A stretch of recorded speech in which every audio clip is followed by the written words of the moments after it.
Okay, when we left off, I had just shown great clemency, mercy to my foes. I might be going rogue, might be going independent, but it would be nice to have some friends and something to rule over besides ashes. The rebel, I would do the same thing, can't blame her. The Iron General, I would do the same thing, can't blame her. Ebb, I would do the same thing, can't blame her, so don't really think they deserve to die necessarily. It looks like my group has something to say, but first, let's go ahead and see what this is about. On closer inspection, a series of symbols carved around the base of the structure come into view. One symbol pulses with a blue-white glow. The pattern resembles the glowing lines of light seen on the floor of Ascension Hall moments before you found yourself transported above the clouds. As you stare at the symbol, the chill of the wind abates and your chest swells with warmth. The air finally feels welcoming, your lungs sated at last. I'd be careful going any closer. This whole tower is humming with energies that we don't understand. Lantry holds his quill poised above a sheet of parchment with anticipation. Now, I didn't say back away. Let's find out what it does. Just be cautious. You staked your claim on the tower and everything in it. Whatever that sculpture is belongs to you. Dizzy. I feel dizzy. Barrick massages the brow of his helmet, causing a howl of grinding iron to echo across the expanse. Touch the sculpture. The stone is smooth and cool to the touch. Marbling patterns move with the curves of the sculpture, looking more akin to veins than imperfections of rock. You can't find a single marking to suggest an artisan's tool. As you are about to draw your finger away, you feel a sudden return pressure on your fingertip as the sculpture touches you back. The sculpture is still once again. There is a rush of warmth through your body, a jolt of innervation that steadies your balance. A barrage of tactile sensation floods your mind as you feel footsteps and wind, but not on your face or your limbs. A moment later, the flood of information begins to make sense. You are feeling the wind against the spire, and even the weight of your own feet, as if the spire were a second spine. With this connection made, you feel your awareness pull from this place, not as a traveler, but as one glimpsing the world from impossibly far away. In this moment, there is nothing you cannot see, though you see it nearly all at once in a flood of sensation that is difficult to parse. You see a spire at the crossing of an ancient stone structure, two walls extending off into the distance. At the base of this eternal spire, settlers, merchants act in every way unconcerned, toiling under the observation of unforgiving taskmasters. As the shadow of the spire falls over them, the mood changes. The settlers pause in shared unease and look up the sky towards you. Some of the faces looking at you are familiar, and you recognize this place as Lethian's Crossing, where you served during the war. Near this settlement, built at the joining of the ancient walls, you see a breach in massive masonry, a cleft in the forbidden, hidden realm within the old walls. Drift to the old walls. Shadows envelop you, muting all sound and vision with slight delay. There is a feeling of perversion, of wrongness. Whatever arcane power is allowing your senses to drift free of your body seems to falter in this place. Figures haunt the stone halls, drifting emanations of cloud, claw, and fang. They pay you no heed, but you fear them all the same. In the depths of this forbidden place, the deepest chamber is bathed in light. An arcane symbol illuminates the floor, though the details hurt your eyes when you focus. With a gentle tug, your focus pulls back to a new horizon, though it takes you a moment to recognize it as Vendrian's well. You've returned to the awareness of your immediate surroundings. The effect leaves you unsteady on your feet. The spire feels similar to the one you now occupy, though instead of radiating arcane life, it reeks of dust and crumbling stone. A branch withering once pulled from a tree. It reaches for you with a barely perceptible tug. The link between you and the spire recedes. The arcane bond is still present, but the mystical energies, for the moment, are quiet. Your body, flooded with excitement and fatigue, It's unclear whether the mystic connection is strengthening you or siphoning. The tower offers nothing by way of answer, and you know that asking would only yield more silence and mystery. The deluge of sensation is over, but the positions of the other spires still linger in your mind. From your vantage point atop the mountain spire, you can easily spot the mysterious structures, each of them rising high above their distant surroundings.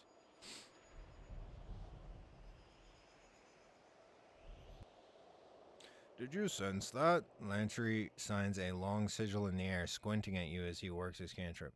The ripples are everywhere. When you move, the magic of this place stirs and churns. That portal over there, those burning braziers, they all grow more intense as you approach. I think it's responding to your presence. Before we get ahead of ourselves, it's worth remembering that you ended Kairos' edict. That's no small feat. Maybe your connection to this place is related. Either way, sounds like something for the arcane-minded to investigate. We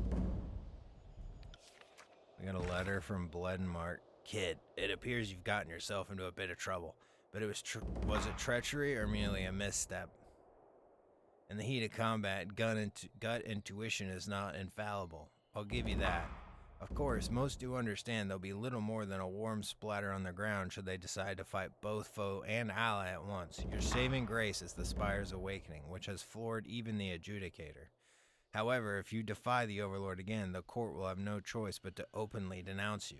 I would caution you to tread more carefully should you truly wish to walk amongst the righteous and chosen.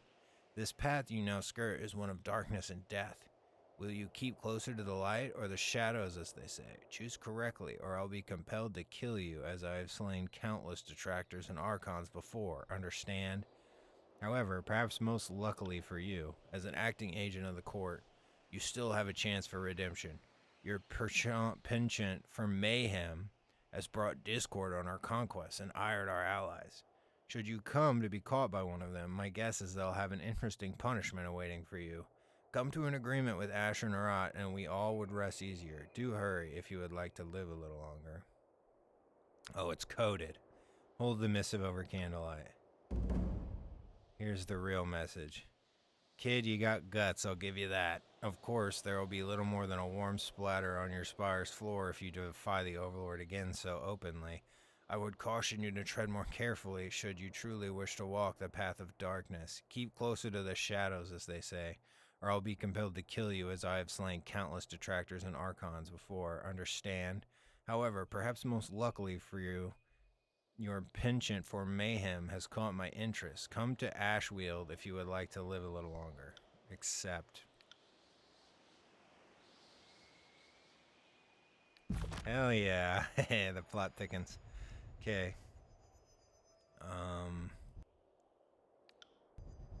Our people have something to say here. Barrick stares at you through his narrow eye slit, saying nothing at all. The only evidence that he still lives is the steam of heavy exhalations that escape the cracks of his helm. You alright in there, Barrick? He continues staring, unmoved. Though you can't see his face, you get the impression his mood has darkened even further. The stench that his armor exudes has intensified. Are you mad about something? You betrayed Graven Ash, the Legion, and our northern countrymen.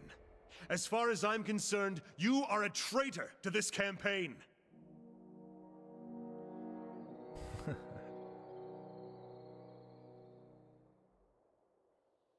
Athletics 24, punch him in the fucking gut. Your fist connects with his armor with a hard clang. Barrick looks down at you with as much confusion as disapproval. I don't know what you expected would happen, but I'm only too pleased to disappoint you. Let us be clear on one point.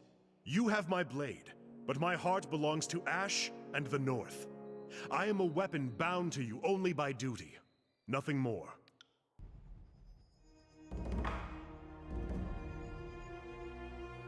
Yeah, he's not happy. Okay, let's see what Verse has to say. So, the Scarlet Chorus and Disfavored are at each other's throats. Can't say I didn't see that coming, but the Archons might have waited until one war was over before they started another. Do you think I made the right decision? Claiming Vendrian's well and kicking everyone out? It took brass balls the size of the Gates of Judgment, but I don't fault you. If the siege was really that badly mismanaged, then I don't see that you had any other choice. It'll make you more enemies than friends in the long run, but friends are overrated. Who can say? War is all about compromising your morals, deciding who lives and dies. What seems like a mistake turns into your greatest call down the road. I'll say this much, our time together is anything but dull. My blades are yours for as long as you'll have me. Let's be off. Lantry? At least in theory, I'm supposed to be observing history and not getting myself wrapped into it. All the same, this is the thrill of a lifetime. Rarely does one stand so close to monumental moments in the making.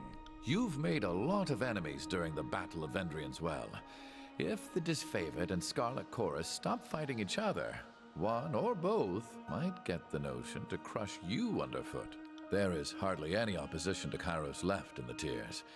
Yet this civil war forestalls any formal close to this conquest. I can't imagine the Overlord is amused by these recent events.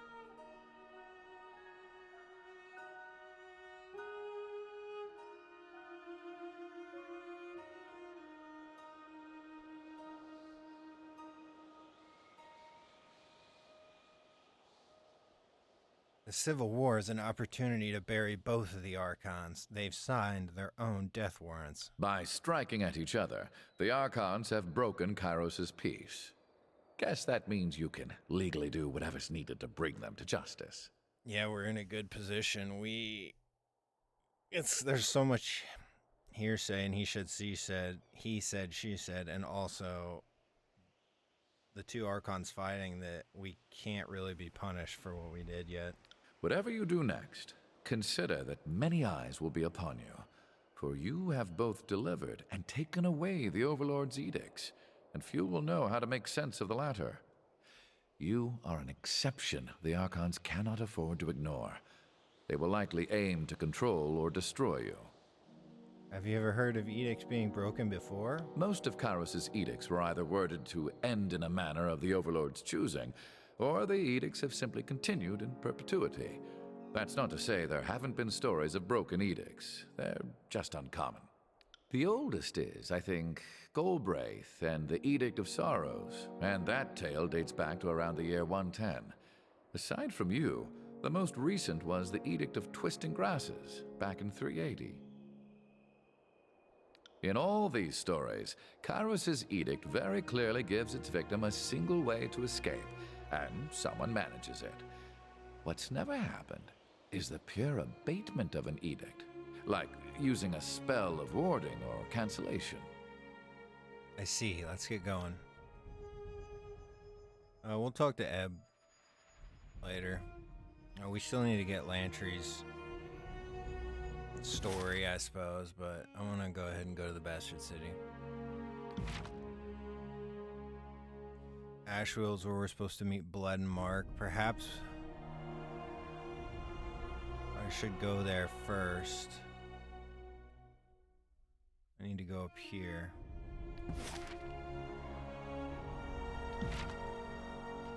We should probably visit him first.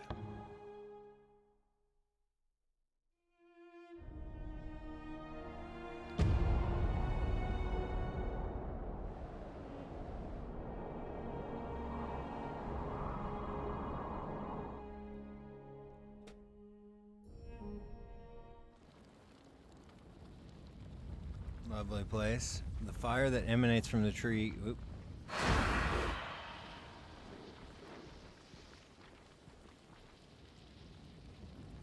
Lines of color emerge from the darkness. What at first appears a vaguely human stain coalesces into focus.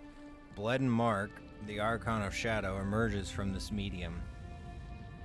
Long strands of white hair crown his head, trailing down to his shoulder blades, where the white hair loses shape and definition, becoming a shadowy mist.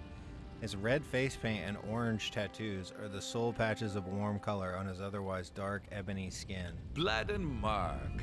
A little shorter than I always imagined.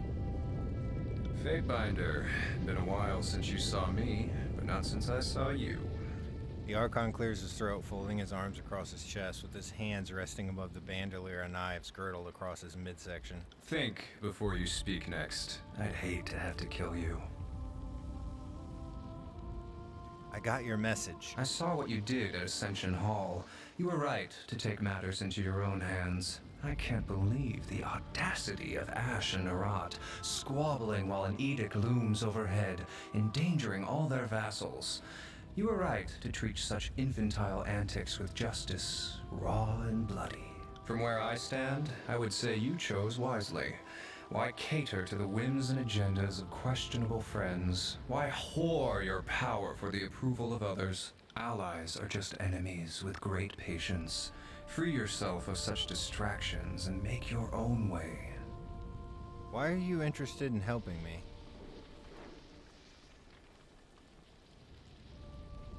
Boredom, maybe. Old scores to settle. Plus, you're a member of the court, even if in questionable standing.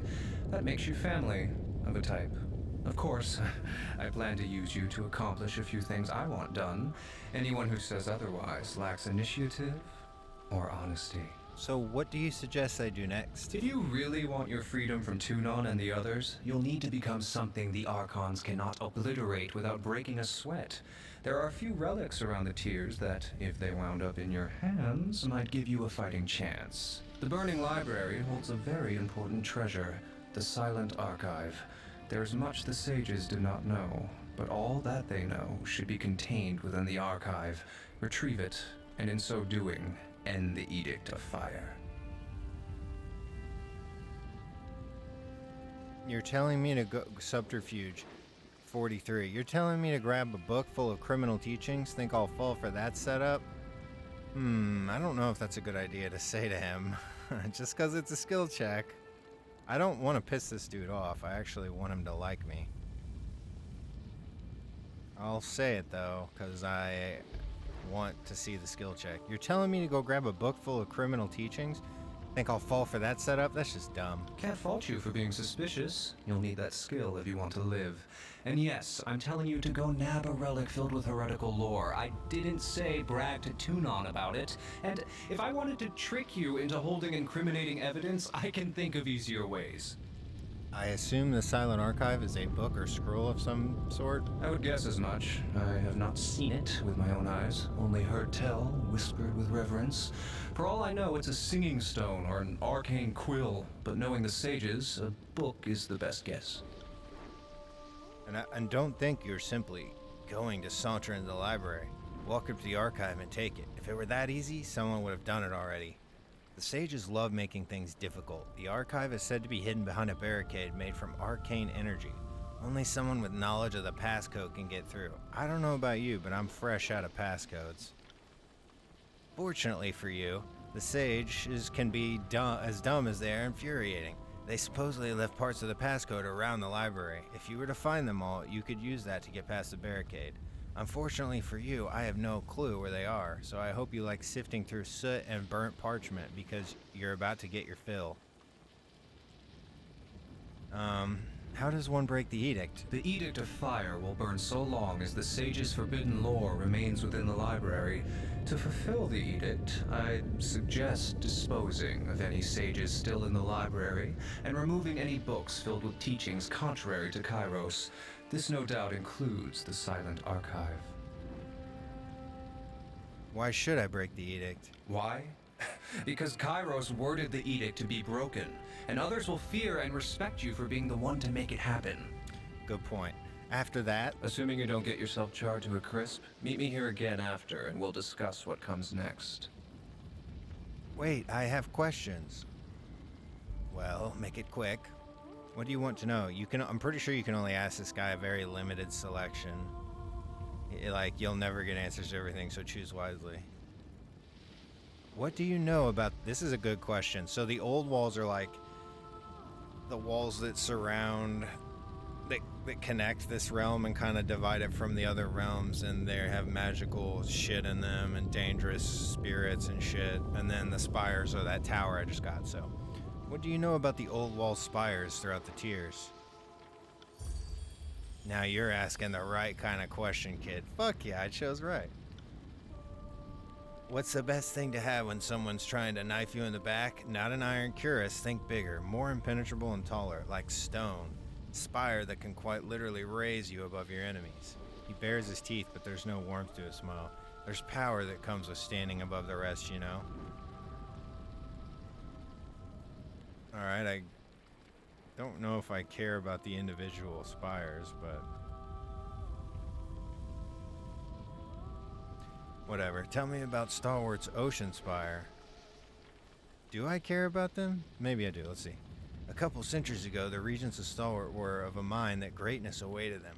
Should they reach to the top, of course, they lost so many engineers in the process that they eventually abandoned the task for a fool's errand. But if you're looking to access the Ocean Spire's central chamber, I happen to know of a sizable breach in the old walls thanks to the destruction from a certain edict that should permit you a legal entrance. Yeah, like, okay. I don't think I really need... if this is just information... I was hoping for more, like, deep lore. Tell me about the Sunset Spire in Haven. The old walls in Haven, or rather those that still remain, connect Twin Rivers and Lethian's Crossing. I can't say Lethian's particularly interests me, though it does have its charm and brothels. The Forgebound, another rebel faction. No, never mind. The Forgebound are the mage smiths, wizards that make, like, do magical shit to make really good weapons and armor. The Forgebound certainly felt its lure. They thought it wise to erect their forge in the shadow of the spire, which is great if you don't mind the occasional Bane attack. Bane are like the magical creatures I mentioned. The spire certainly improves the Forgebound's artisanal ability, but there are more than a few Bane of immense capacity lurking in Haven's old walls. What about the spire in the Stone Sea? That would be the Aurora Spire and the Dawning Spire you're talking about. What I really want to know is why Cairn cut a path for the Dawning Spire when the Stone Stalkers, his fiercest supporters during his downfall, had long camped the Aurora Spire. He sighs, and the shadows wisp and shudder around him. Perhaps the Aurora Spire had become too tainted with blood to provide the healing he required. I have other questions. Okay.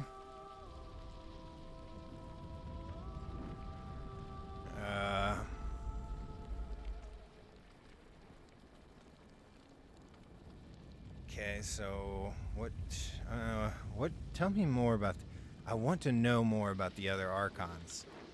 Then perhaps you should ask them your questions directly, but I suppose I could divulge a bit depending on who you had in mind. Tell me about Tunon. Like I told you during your training. If you want to know, ask the old man himself. Okay, I gotta get him to like me more to ask that question.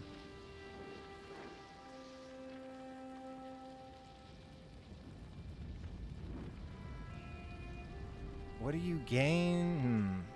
What do you know about Kairos? He shrugs. I know more about Kairos than most, which means I know enough to keep my mouth shut. How did you come to serve the Overlord? God damn it.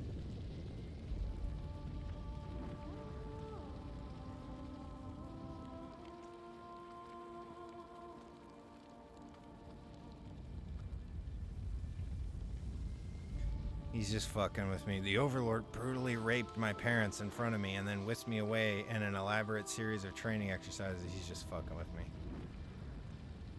And rituals that enhance my martial prowess and sarcasm. Is that the tortured origin story you wanted to hear? Well, fuck you too, then. What do you gain from the Edict of Fire ending? Nothing, aside from confirmation that I can trust you with difficult tasks. If that's what you want to believe, of course.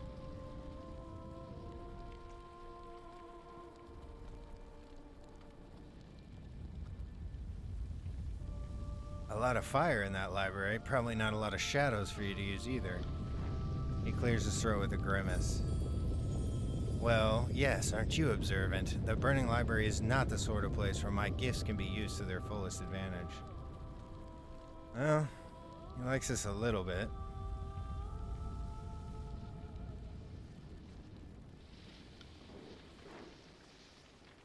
I need to know why you're helping me. Then you must acclimate yourself to ignorance. Why you do the things you do, kid? Do you hate doing what others tell you to do? Is the world full of idiots and none seem worthy of your grace and cooperation?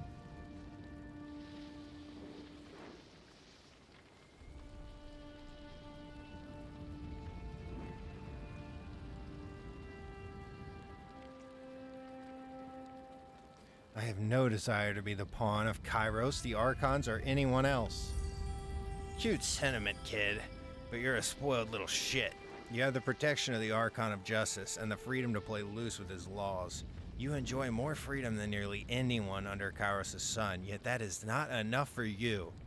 I'm helping you because you're a bit of an unpredictable shithead, and I'm old and bored, tired of straining at the end of my leash. Surprises are all that keep the days interesting.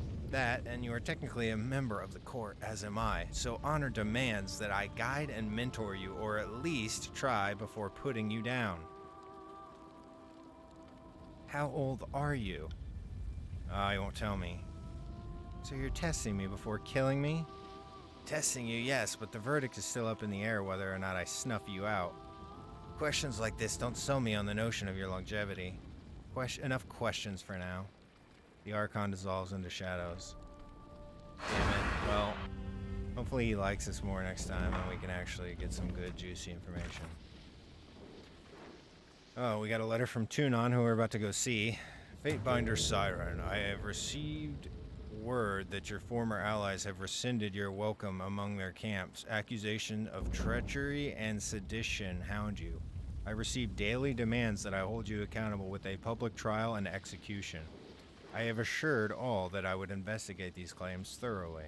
Be warned that we all inevitably answer for our choices. You are no exception.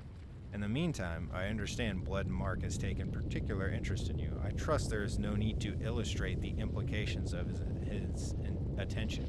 Tunon. That's interesting. Will do. That's good cover. They think, oh, Tunon or Blood and Mark's gonna kill him if she's a bad girl, but really he's my friend. Okay, let's go to Zebasted City. Ambush.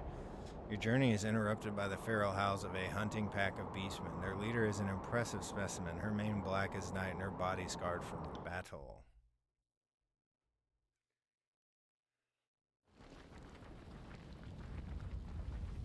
Ooh. Kills in shadow. Before you towers a massive creature of fur and flesh, her short black snout snuffling in the air.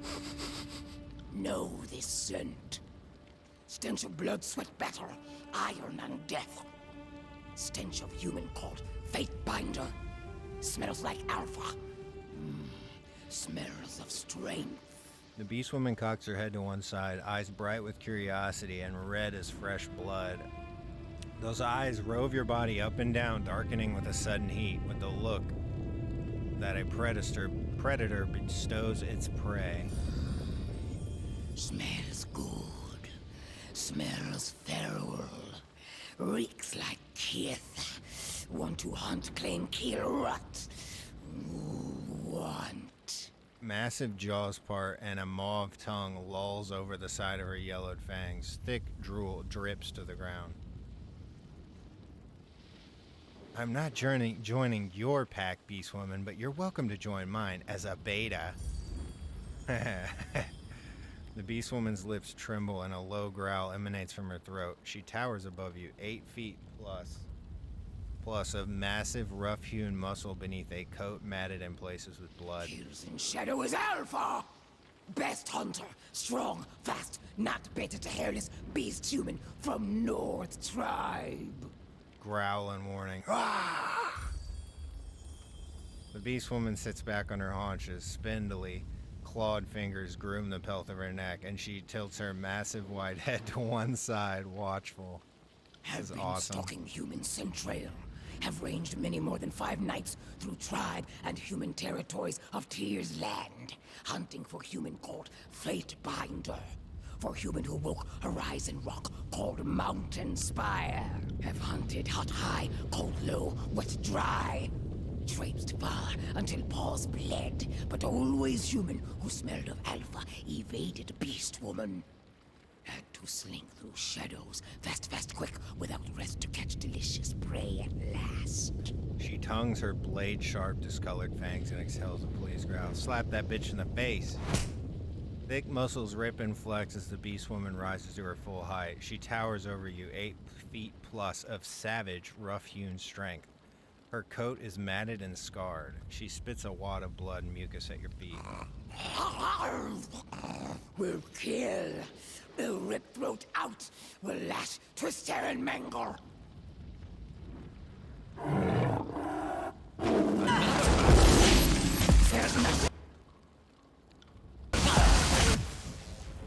Whoops. I hope I don't have to kill her. If so, we're loading, because...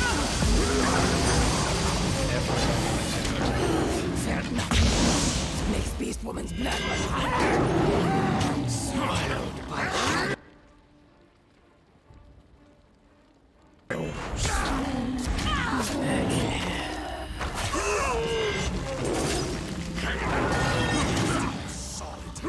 Yeah, I feel...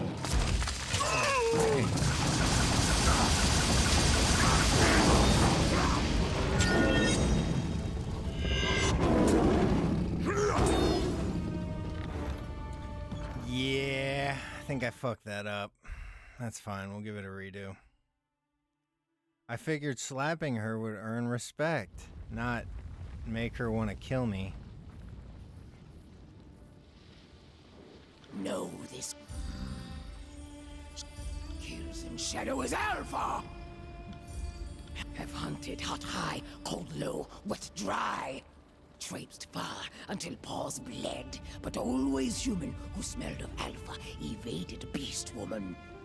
Had to slink through shadows, fast, fast, quick, without rest to catch delicious prey at last. Introduce yourself properly before I lose my patience. Can Fatebinder not see? Am Beast Woman, am Best Hunter. Kills in shadow.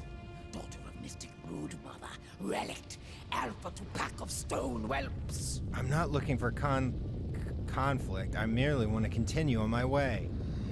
Beast Woman did not range so far, chasing scent and tracks of Fatebinder, only to step aside and watch human leave Beast Woman behind. Nope, nope. Will not move from way. Explain yourself, Beast Woman. What do you want? Humans. Her nostrils flare wide and her eyes brighten with amusement. No human called Fatebinder. Kairos breeds words on paper. Fatebinder binds words to earth and sky. Makes ground tremble. Makes night cry, blood and fire.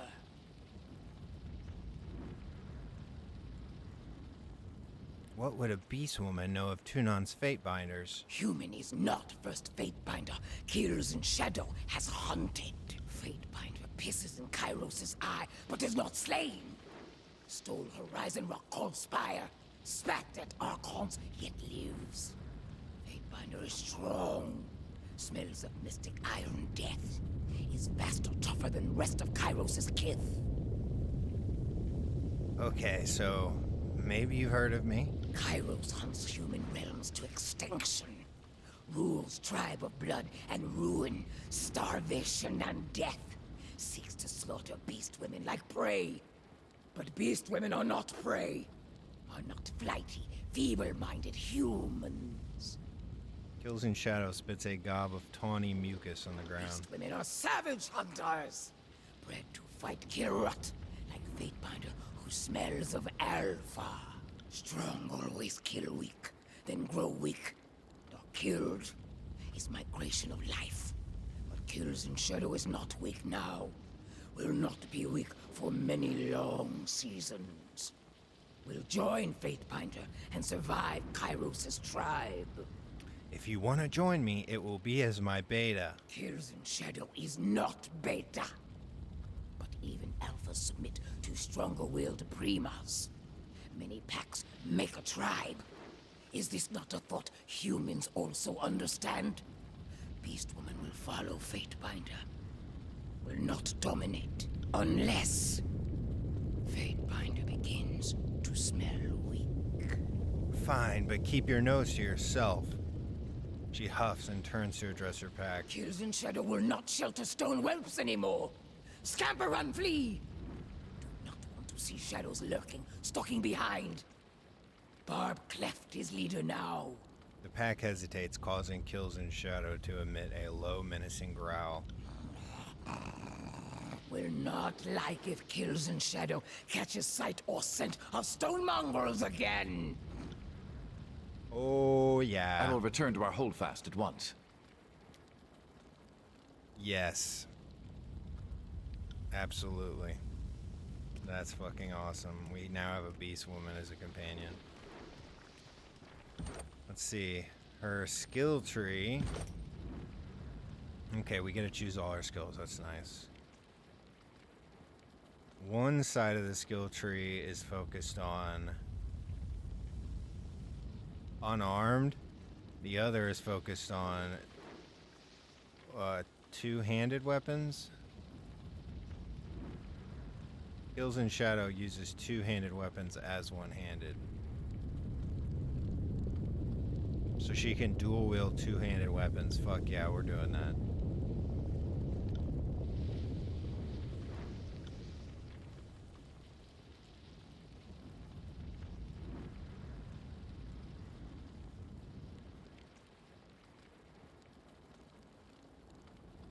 Swift Savage Strike. Attack all enemies in a cone in front of you with a weapon, pushing them back a fair distance. Foes are hobbled. As her health reduces, her attack speed and damage are increased. Trample. Move rapidly towards an enemy, trampling foes in your path, crushing them, and knocking them down. Oh yeah.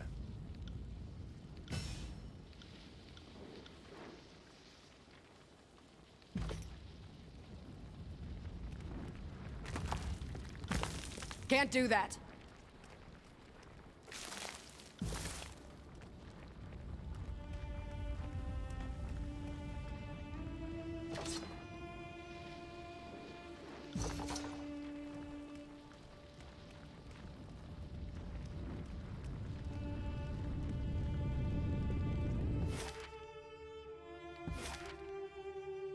We'll go ahead and talk to Tunon.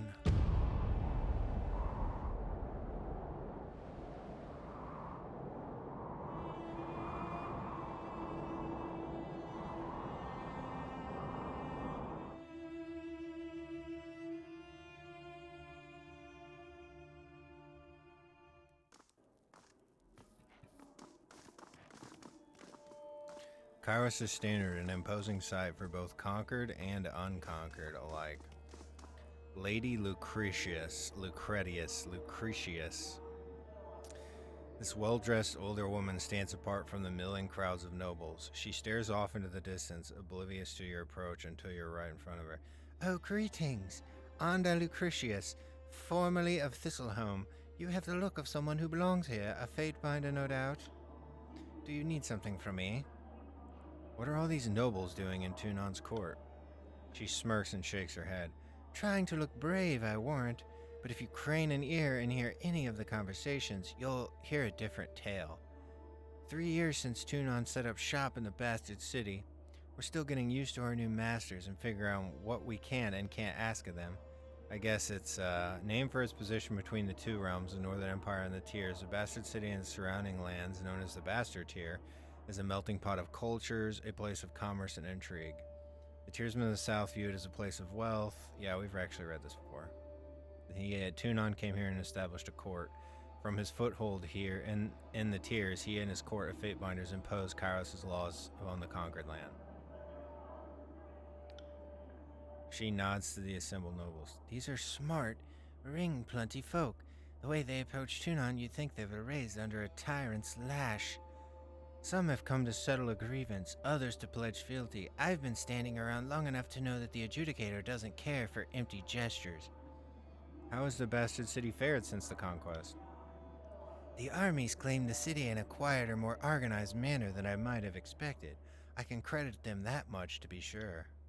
The outlying villages and farms are a little sparse, what with the Scarlet Chorus harvesting for new soldiers. Tunon has done a fair job of managing food shortages. Kairos' forces made for short work of our local mages. I never approved of the school of Wild Wrath, but at least they were ours to control. I'm not sure that the blood chanters I see on patrol are a better alternative. We've suffered our fair share of hardships, but it seems that Kairos wants us alive. That's a more generous outcome than some of us were led to believe. What brings a noble like yourself here? A frown cracks her pleasant demeanor. Well, like the rest of the frightened inbreds here, I came to see Tunon and ask him to right a wrong. My manor was destroyed during the conquest. I told the adjudicator my woes, but we didn't exactly see eye to eye. Tell me about yourself. I am the daughter of a noble house. We were wealthy enough to live in the city, but our means beyond that were limited. My mother dealt in fish, textiles, and bronze. By the time I inherited, the business was taking care of itself. She sighs. Of course, all that's changed. Thistleholm is no more, and my name has none of its former weight. Even if we were still in business, Kairos' laws would stifle our trading rights. Perhaps it's the better this way. What is Thistleholm? A great sigh deflates her. It was my family's ancestral hall. The oldest stones dated back to the years when the bastard city was naught but a dozen roofs and a wagon clustering for warmth. Compared to the houses of the great lords, it was nothing special. Age had softened the wood, and its queer placement in the warehouse district set it apart from the finer grounds where lords and ladies strolled for amusement. It was a mess, but our mess at the time, all the same.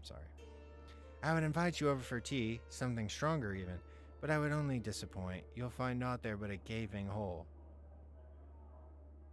There's room for a joke there. What happened? Collateral damage happened. When the adjudicator casted judgment on the bastard city, he destroyed the districts of the corrupt merchant kings and their manors, their counting houses, and yes, their warehouses.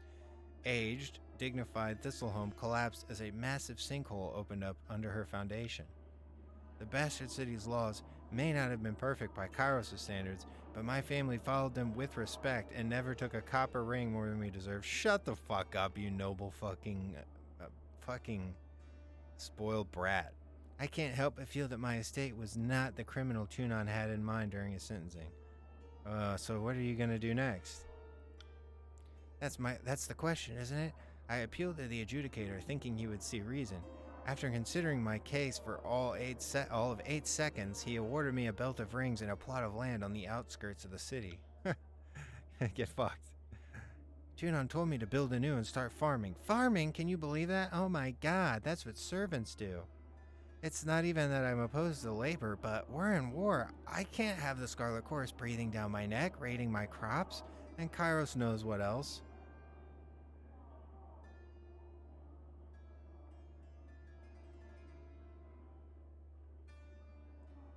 Oh, stop whining and take your rings. Justice is done.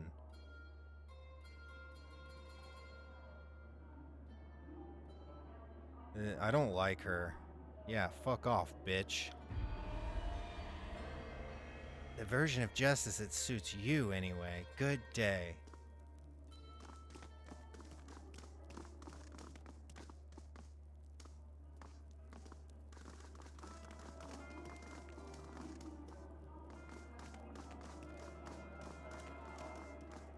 Oh boy. Looks like somebody's upset. A bunch of people are upset. Fatebinder, your return to court is later than I expected.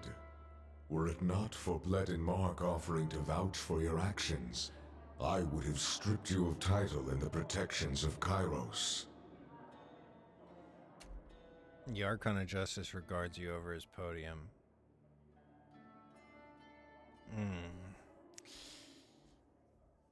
Do we suck this guy's dick? I don't think so.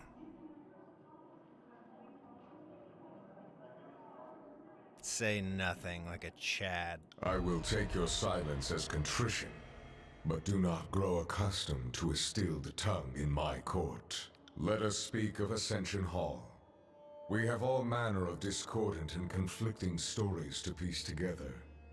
In your own words, tell the court what transpired.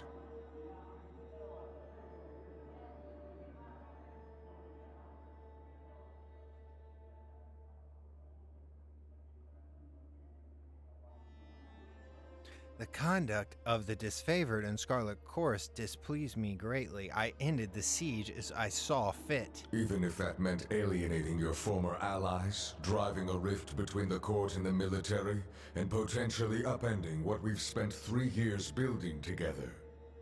I wish I shared your confidence, Fatebinder. The court will ponder the testimonies we've received, and judge the matter in its proper course. For the time being, you will continue to travel on your own accord and dispense justice to both sides of this civil war. If your presence is required here in court, we will find you. You are dismissed. That's it.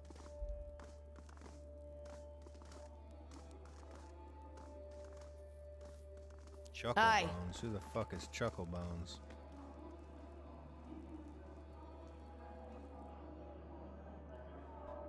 The circumstances were, well, it was madness, Your Honor. No one could be expected to act in a rational way. No.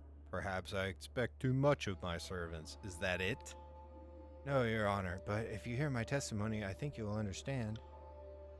I see a better alternative has presented itself. Fatebinder, will you audience this case in my stead? I'm curious what manner of conclusions you draw. Sure, I'm ready. Excellent. The testimony will begin. I'm afraid it's a sensitive matter. I was away from the city seeing a military camp when I discovered 2 Scarlet Chorus soldiers. She clears her throat and holds her posture firm, defiling a woman. A local from the Tears? Yes, and I understand that it is a common enough occurrence in that army, but I couldn't stand for it. I was brought up to know better. I was taught to be better. What happened next? I fought the recruits. They fought back, but in the end my skills won out. After they were both dead, I let the poor woman go. Their gang boss witnessed everything, though he didn't intervene until it was all done. I was trussed up and brought back to court in a wagon, where you find me now. And what a fine company you made on the journey over. Oh, he raped her too? Jesus Christ. The gang boss spread his lips open in a toothy grin. The defendant is charged with the murder of subjects who were owed the protection of Kairos' law. Fatebinder, I assume you wish to cross-examine.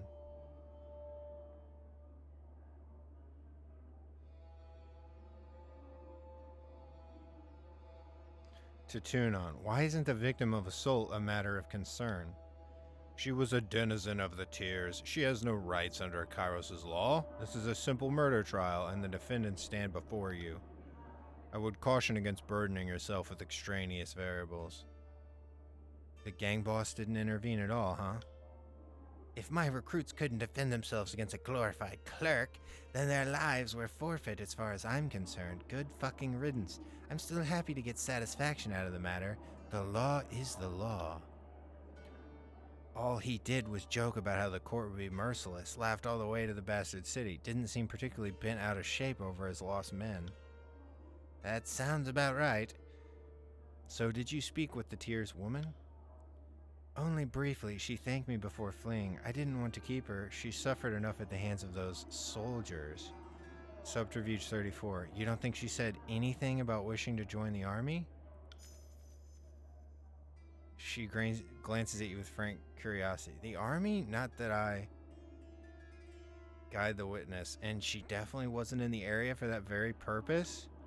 Her eyes widen when she realizes your intent. The Fatebinder nods.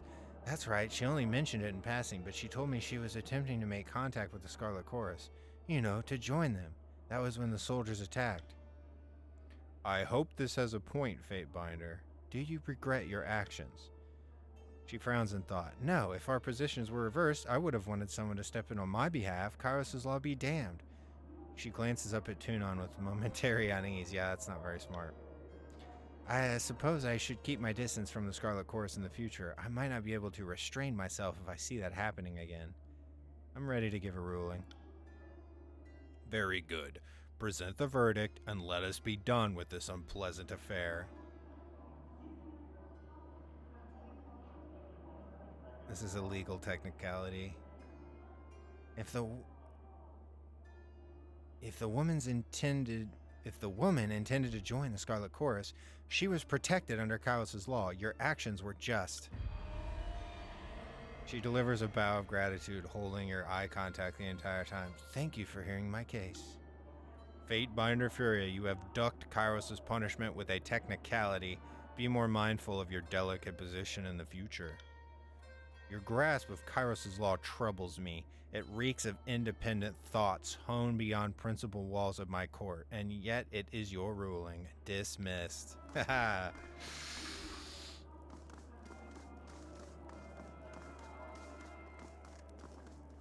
Let's see if he's got anything else. Your return is gratifying to see. It is gratifying to see that the war has not caused you to forget your roots. What is it that you wish to know? Let's go ahead and talk to him. Tell me about Kairos. Nope, he doesn't like us. I am in a privileged position to know Kairos better than the other Archons, and I do not treat this knowledge lightly. When I trust that your interests will aid in the execution of law, I will speak of this, but not before. Tell me about Blood Mark. He is my headsman and an assassin without equal. His official designation in Kairos' hierarchy is the Archon of Shadows, though I wonder what he ever considers himself aught but a slayer of the unjust. How did he earn that title? His work away from the court takes Blood Mark to the dark places of the world, the Tears and the Northern Empire alike. Over time, Shadows became his dominion. They cloak him, protect him, and even fight for him if the need arises. It is said that Blood Mark can travel to any place where shadows are cast. Only he would know this for certain. Does Bledden serve you alone? Your question is flawed. We are all servants of Kairos. The Archons are also agents of their own interests. Those chosen few empowered to bring order to the world in accordance with Kairos' peace. At present, Bledmark is my vassal, and I his patron. The relationship is not so different from Graven Ash and Cairn, the fallen Archon, or the voices of Narat and his songbird Siren. Such partnerings and apprenticeships are common. They provide mutual benefit to the Archons involved, as well as a measure of oversight. Other questions? I am curious about you, Archon. Curiosity is not a trait that I encourage in my servants. Too often have I witnessed such activity leading down a path to lawlessness. However, if you feel that a better understanding of me will inform your work, then I will allow it. Tell me about your rise to become adjudicator. Curb your ambition, student. My path to this dais is not one that could be replicated under any circumstances. However, if your curiosity is determined, I will tell you my story.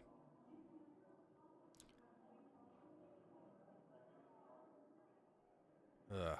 If your story can't teach me anything of power, then I am not interested. Oh, this guy's gonna fucking hate me. He already does. You may use our time together however best serves your work in the Tears. If you are not inclined towards stories, one will not be foisted upon you. What does it mean to be an Archon? I am a figure of power and significance, and under Kairos' mandate, I am able to exercise my authority for the benefit of all. Had I not earned the Overlord's approval, I would not stand tall before you.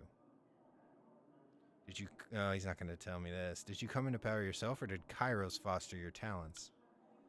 An astute question. Doubtless I exhibited some spark of potential on my own. Insignificant, though, enough to accomplish deeds of note. Only under Kairos' tutelage have I grown to these heights. Can anyone become an Archon? Absolutely not.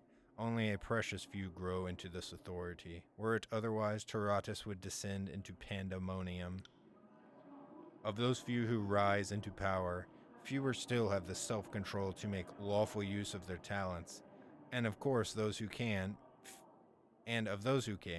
fewer still are deemed worthy of Kairos' approval. Is every Archon subservient to Kairos?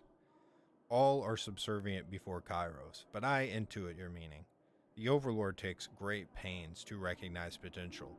Before an Archon comes into their power, they will have faced the harshest scrutiny by an agent of recruitment, if not Bledmark himself. Those who are found worthy of incredible deeds, but refuse to join their strength to the needs of the Empire are doomed to die. Those who wish to make a name for themselves are invited into the fold to serve and rule the needs of the Empire. That is the price of power in Kairos' hierarchy. Oh, he's gonna hate this. What's the deal with that mask you're wearing? That should be obvious to you by now, student. Since the answer is relevant to your duties, I will tolerate your ignorance and explain. The face is an uncontrollable warren of muscle spasms and reactionary contortions, sickening in its display of every petty bias. It cannot be trusted to audience or judge a dispute without navigating a gauntlet of subjectivity for all to witness. Go on. In my early days, before the Northern Empire spread to my lands, I fashioned the mask of listening out of stern, uncaring wood. This expression of enduring patience hearkens the testimony of my petitioners, taking in all evidence before weighing matters in their due course. Later in my career, Kairos herself gifted me the mask of resolve. You will find it almost identical to the mask of listening, save for the brow furrowed in contemplation and weighed down by the burden of judgment. This is the face that dispenses law, often the most exacting and unforgiving sort. I wore it when I brought Kairos' devastating judgment to the bastard city, and doubtless I will wear it again. What do you look like underneath the mask? He's gonna get pissed. He hovers in silence, staring down at you. Hello? The shadows wreathing Tunon's feet whip about like in waves in a storm, ebbing and flowing in your direction. An unmistakable air of danger fills the room. He might kill me. Let's return to my other questions. I think that would be best. Jesus. Did you come up with the Office of Fate Did you come up with the Office of Fate Binders? Indirectly, yes, just as I am the representative of Kairos' law across Taratus. You are the face of my judgment for the people. I took inspiration from the Overlord's example, as we all should.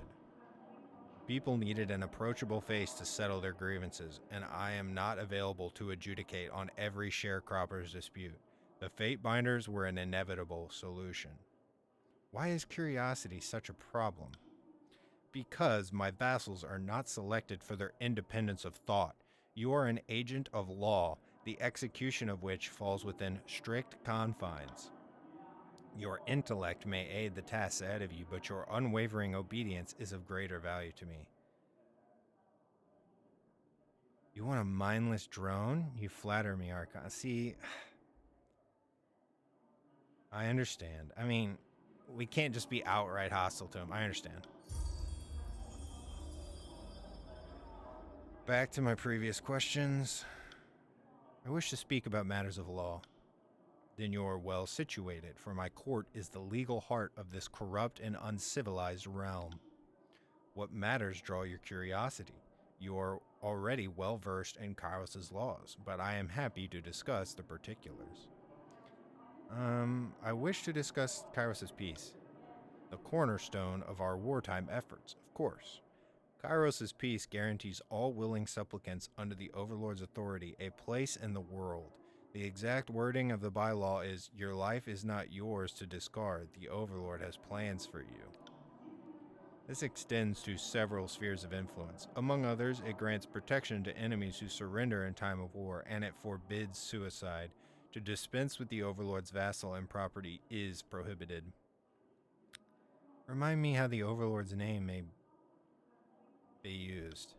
It is not forbidden to cross one's tongue with Kairos' name, but it behooves one to use caution and respect.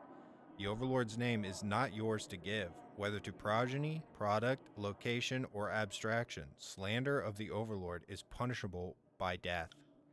There is only one Kairos, and her name is safeguarded. No one may say Kairos and have it obfuscated by a second meaning.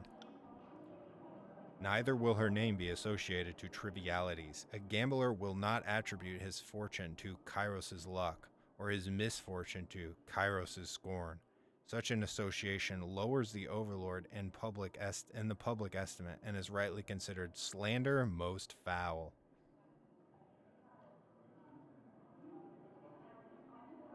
Let's discuss the old walls. The old walls are forbidden, as are their contents and their denizens. I wonder why Kairos doesn't like people going into the old walls. Owning any item from the old walls is considered trespass, regardless of how it came into your possession. Mind that in the course of your travels. As the old walls extend across much of the tiers in Northern Empire alike, Kairos permits her servants to pass where she has sculpted the landscape to permit traverse. Under no circumstances are you to enter a breach in the old walls, even for a task as innocent as crossing to the other side. If these restrictions seem too severe, I would remind you that they are for the protection of Kairos' subjects. The Overlord has no desire to see harm needlessly inflicted upon her loyal followers. Of course, that's what a government would say. A bunch of lies. It's probably because there's good shit in there.